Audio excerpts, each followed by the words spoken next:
Jawabannya sama. Malaikat pun terdiam, nggak bisa memberikan jawaban. Sampai akhirnya malaikat Jibril nanya kepada Allah, Sa'altu Rabbal Izzati 'anil ikhlasi ma huwa. Aku bertanya kepada Allah tentang apa itu ikhlas. Apa jawaban Allah? Jawaban Allah, ikhlas itu al-ikhlasu sirrun min asrari awda'tuhu qalba man uhibbu min ibadi. Jadi ikhlas itu rahasia Allah. Dari sekian banyaknya rahasia-rahasia Allah yang Allah titipkan ke dalam hati hamba-hambanya yang saleh, yang dicintainya. Jadi kalau bapak saya tanya, bapak ikhlas datang ke sini? Ikhlas? Nggak tahu kita ikhlas itu karena itu rahasia Allah. Ikhlas itu rahasia Allah, jadi nggak ada satupun yang tahu. Jangan kita, malaikat aja nggak diizinkan oleh Allah tahu akan keikhlasan hamba-hamba Allah. Makanya kita disuruh udahlah ibadah saja. Soal ikhlas atau tidak itu urusan Allah. Soal masuk surga atau tidak itu hak prerogatif Allah. Tugas kita apa? Wa ma khalaqtul jinna wal insa illa liya'budun. Udah, tugas kita ibadah-ibadah. Soal ikhlas itu rahasia Allah. Kadang-kadang kan ada tuh ibu-ibu, saya ikhlas Ustaz, saya ikhlas. Itu cuma di bibir saja itu. Makanya Allah tegaskan sirrun min asrari. Rahasia dari sekian banyaknya rahasia-rahasia aku, kata Allah. Tapi minimal, kata Rasulullah, ada tanda-tanda keikhlasannya seorang itu. Ya, ada tanda-tanda orang yang ikhlas itu. Kata Nabi, khiyaru ummati. Baca di dalam kitab Mukhtarul Ahadits karangan Syekh Ahmad Al-Hasibi. Itu Rasulullah mengatakan khiyaru ummati, sebaik-baik umatku. Artinya sebaik-baik umat berarti kan orang-orang yang hidupnya itu betul-betul karena Allah. Itu kata Nabi, pertama man zakarakum billahi ru'yatuhu. Orang yang ikhlas itu gitu. Jadi kalau kita mandang wajahnya udah ngingetin kita kepada Allah. Antum kalau ngelihat mandang Ustadz nih ingat apa? Jangan bilang mancing di parung ya. Ingat keikhlasan beliau. Mas Ustadz Ridwan, Ustadz, ya Allah. Itu cerminan orang-orang yang soleh. Jadi kalau kita mandang wajahnya udah ngingetin kita kepada hal-hal yang baik. Sudah mengingatkan kita kepada Allah. Mana ngelihat antum kayak inget mancing di parung gitu ya. Itu gak ikhlas. Yang kedua apa? Yang kedua man zada fi ilmikum mamtikuhu. Kalau kita bicara dan dengerin dia ngomong, itu meresap dalam kolbu kita. Dan rasanya kita ingin segera mengaplikasikan setiap untayan kalimat yang dia ucapkan. Maka saya kalau dulu ngaji itu sama Mu'alim Safi Hazami gitu ya. Ngaji lagi kita dengan guru-guru kita, Kiai Syarifuddin Abdul Ghani itu diulang-ulang loh itu kalimat itu. Saya masih ingat ngaji dulu ada Kifayatul Azkiyah itu kita tasawuf. Itu diulang-ulang tapi masih nikmat ngedengerin guru itu kalau ceramah itu, kalau ngajar. Kenapa? Ada jiwa keikhlasan di dalam hati. Coba lihat, saya tuh kadang suka main ziarah karena tradisi kita di pesantren. Kadang-kadang Ustaz Ridwan juga sering ziarah. Saya datang ke Cirebon, datang ke mana, ke Jawa Timur, dikasih rekomendasi datang Ustaz ke tempat sana. Itu hanya sekedar apa? Sekedar tabarukan, ngelihat wajah kiai aja saya sudah cukup. Makanya sebenarnya kata guru-guru kita, melihat guru aja kita sudah dapat ilmu sebenarnya. Nah itu ciri orang yang ikhlas tuh. Man zada fi ilmikum mamtihuku, setiap kali ucapannya itu membuat kesejukan kepada diri kita. Enggak daya memprovokasi, ceramah memprovokasi, kasihan melihat akhirnya umat jadi terbawa emosi yang pada dasarnya membenci seseorang. Ingat, mandala ala syarrin fahuwa misru ajri fa'ili. Siapa orang yang menghantarkan keburukan kepada orang, maka selama orang itu berbuat buruk, dia akan mendapatkan keburukan. Hati-hati banget. Hati-hati. Udah datang lah sini. Itu sinyal itu berarti ya. Sinyal. Jadi ikhlas ya. Jadi rahasia. Yang ketiga itu man raghabakum fil akhirati amaluhu, setiap langkah hidupnya itu jadi cerminan orang banyak. Itu ciri orang yang ikhlas. Nah, setelah ikhlas itu apa amalan tarekat lagi? Jujur. Sidqun, jujur. Lebih tinggi mana jujur sama ikhlas? Jujur. Kita boleh jadi kita alhamdulillah karena Allah kita datang, tapi belum tentu jujur hati kita semua. Tadi Ustadz baca Fatihah, belum tentu apa yang dia baca sesuai dengan realitas kehidupannya. Kita jujur saja, apa yang kita baca selama ini dalam sholat kita apa betul-betul. Maka kejujuran itu penting. Dulu ada sahabat itu datang ke Nabi, ya Rasulullah saya masuk Islam, bagus. Saya ya Rasulullah cinta kepada Allah, bagus. Cinta sama Rasul ya Allah, bagus. Cinta pada kaum muslimin, bagus. Tapi mohon maaf ya Rasulullah, masih ada kebiasaan saya yang nggak bisa saya lupakan ya Rasulullah. Apa itu? Saya suka berzina ya Rasulullah. Saya masih bisa ngerampok, itu hobi saya ya Rasulullah. Apa Rasul marah? Enggak, ya sudah. Tapi kamu mau nggak ninggalin bohong? Artinya kamu jujur, janji sama saya. Kalau cuman itu cemen ya Rasulullah. Oke, kamu jujur ya. Iya. Pulanglah dia. Sampai kemudian beberapa minggu ada hasrat dia untuk berzina. Ketika dia mau berzina, dia ingat pesan Rasulullah. Aduh, nanti saya kalau ketemu Rasulullah pasti ditanya, Mas, masih berzina enggak? Kalau saya bilang enggak, berarti saya bohong. Padahal saya janji sama Nabi untuk jujur. Tapi kalau saya bilang saya masih berzina, hukuman pasti berlaku. Diranjam, matilah aku. Akhirnya dia enggak jadi berbuat itu. Lain waktu dia ketika mau merampok, ada hasrat dia mau merampok, ingat lagi dengan janji Rasulullah. Waduh, nanti Rasul nanyai lagi, Mas masih ngerampok enggak? Kalau saya bilang masih ya Rasulullah, hukuman pasti berlaku. Tapi kalau saya bilang enggak, berarti saya bohong. Sampai akhirnya sahabat ini meninggalkan totalitas semua keburukan-keburukan dia. Dan dia datang sama Nabi, apa dia bilang? Shadaqta ya Rasulullah, engkau benar ya Rasulullah. Engkau tidak melarang aku begini-begini, tapi cuma satu yang kau minta, apa? Jujur. Ternyata itu menjadi modal dasar dalam kehidupan. Makanya ada pepatah mengatakan kejujuran adalah mata uang yang berlaku di mana-mana. Nah, yang terakhir amalan tarekat itu apa? Tuma'nina. Tuma'nina, ketentraman hati. Maka dengan cara apa? Zikir. Ya. Ikhlas, jujur, tumanina. Maka Imam Ghazali di dalam kitab Bidayatul Hidayah itu mengingatkan kita untuk kita itu harus ada tertib zikir. Nanti saya insya Allah sampaikan ke Ustaz Ridwan, nanti bisa dikopi. Minimal kita baca itu pagi, sore itu raditu billahi rabba wa bil islami dina wa bi Muhammadin nabiyya wa rasula. 3 kali aja. Atau kalau yang mau sempurna kita habis subuh. La ilaha illallah wahdahu la syarika lahul mulku wa lahul hamdu yuhyi wa yumiitu wa huwa ala kulli syai'in qadir. La ilaha illallahul haqqul mubin. La ilaha illallahul wahidul qahhar. Rabbus samawati wal ardi wa ma bainahumal azizul ghaffar. Subhanallah walhamdulillah wa la ilaha illallah wallahu akbar. Ada 10 sampai kita akhiri dengan bismillahilladzi la yadurru ma'asmihi syai'un fil ardi wala fis sama wa huwas samiul alim.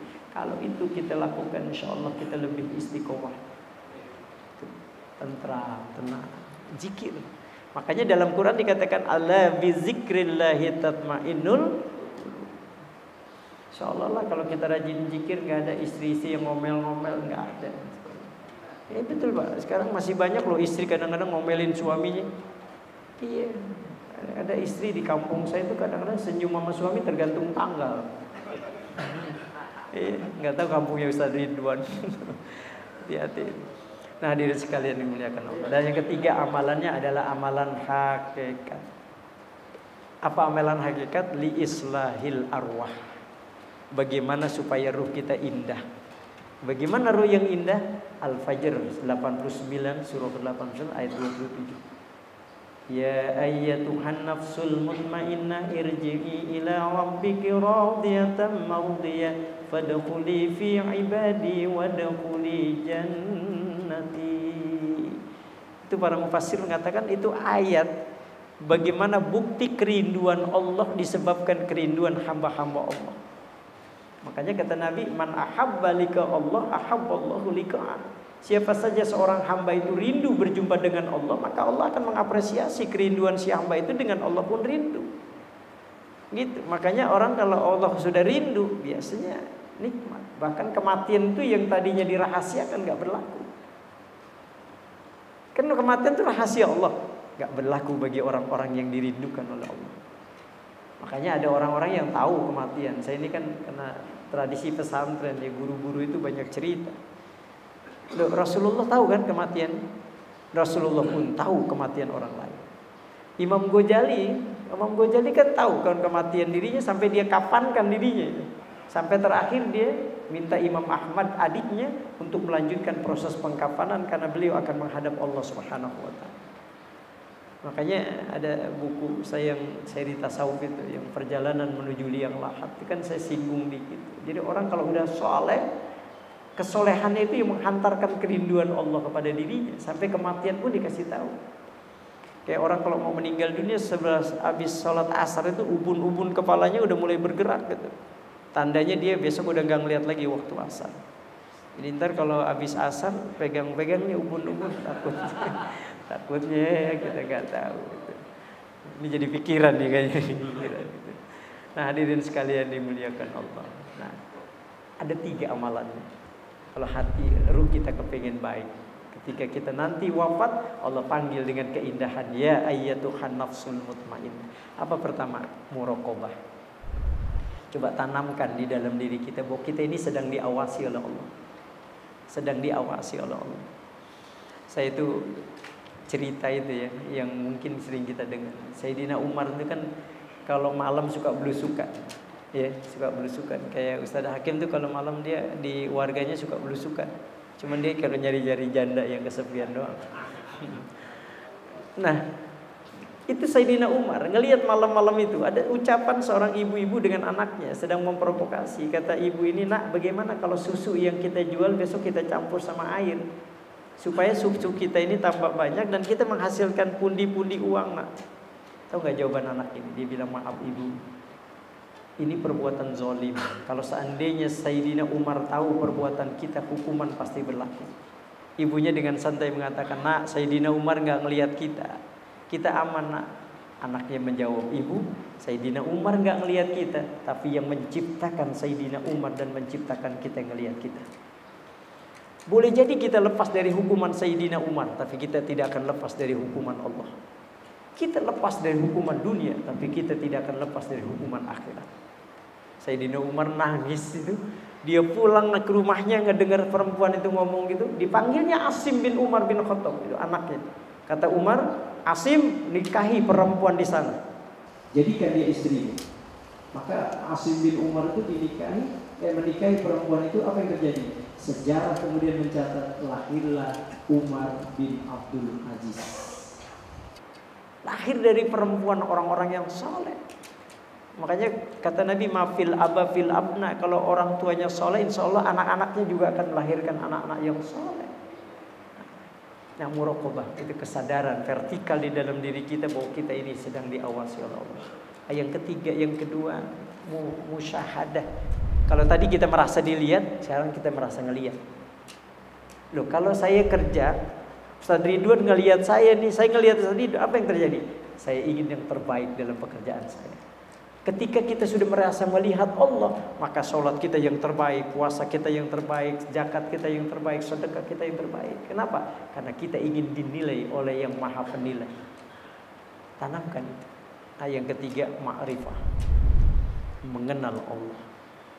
Tetapi mengenal bukan hanya sekedar mengenal, tapi merasakan nikmatnya mengenal Allah. Itu yang disebut dengan ma'rifatul khas. Ini dalam sebenarnya ada ma'rifatul am, ada ma'rifatul khas. Tapi yang dimaksud dalam konteks ini adalah ma'rifatul khas.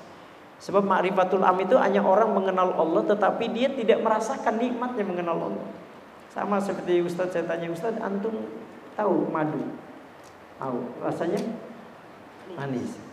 Beliau saya tanya, dari mana antum manis? Baca buku. Itu namanya ma'rifatul am. Orang yang mengenal madu manis dari buku. Tapi ketika Ustaz Hakim saya tanya, Ustaz antum tahu madu? Tahu, rasanya manis. Dari mana? Udah nyobain. Itu yang disebut dengan ma'rifatul khas. Orang yang mengenal Allah dan bisa merasakan nikmatnya mengenal Allah. Itulah yang disebut dengan ma'rifatul khas. Inilah yang akan menghasilkan kualitas ibadah kita menjadi ibadah yang nanti menghasilkan ruh-ruh yang indah di sisi Allah Subhanahu wa taala. Ya, mudah-mudahan iman yang ada dalam qalbu kita ini mampu kita aplikasikan dengan ibadah dan ibadah sehingga menghasilkan kualitas kita menjadi manusia yang terbaik di sisi Allah Subhanahu wa taala. Saya kira itu saja barangkali yang bisa saya sampaikan. Sekali lagi saya mohon maaf nih. Saya enggak tahu, senang sekali ngelihat orang-orang soleh. Mudah-mudahan saya kecipratan kesolehan dari antum semua. Ya, terima kasih, mohon maaf lahir dan batin. Wallahul muwaffiq ila aqwamit thoriq. Wassalamualaikum warahmatullahi wabarakatuh. Waalaikumsalam warahmatullahi wabarakatuh. Jazakumullah khairan katsiran. Mudah-mudahan yang disampaikan menambah kepada keimanan kita semua. Amin ya rabbal alamin. Baik, untuk menambah berkah daripada majelis kita, silakan untuk dipimpin doa. Diri sekalian dimuliakan Allah. Mari kita berdoa kepada Allah, mudah-mudahan hadiran kita di yang mulia ini menghantarkan kita menjadi orang-orang yang dimuliakan Allah Subhanahu wa taala. Menjadikan kita orang-orang yang terbaik, keluarga yang sakinah, mawaddah warahmah. Mudah-mudahan perusahaan tempat kita bernaung, mudah-mudahan Allah jujurkan rahmat dan keberkahannya, agar Allah senantiasa meluaskan rezekinya buat kita semua dan menjadikan kita orang-orang yang selalu istiqomah dalam penghambaan diri kita di hadapan Allah Subhanahu wa taala. Bismillahirrahmanirrahim. Alhamdulillahirabbil alamin. Hamdan yuwafi ni'amahu wa yukafi majidah. Ya Rabbana lakal hamdu kama yanbaghi li jalali wajhikal karim wa 'azimi sultani. Allahumma shalli ala sayyidina Muhammadin wa ala ali sayyidina Muhammad. Allahumma ij'al jam'ana hadza jam'an marhuma wa tafarraqana min ba'dihi tafarraqan ma'suma. Allahumma jidna ilman nafi'a warzuqna fahman wasi'a. Ya Rabbi bil Mustafa balligh maqasidana waghfir lana ma madha ya wasi'al karami. Allahumma aslih lana dinana alladhi huwa ismatu amrina wa aslih lana dunyana allati fiha ma'asuna wa aslih lana akhiratana allati ilaiha ma'aduna waj'alil hayata ziyadatan lana fi kulli khair waj'alil mauta rahatan lana min kulli syarr. Rabbana hab lana min azwajina wa dhurriyyatina qurrata a'yun waj'alna lil muttaqina imama.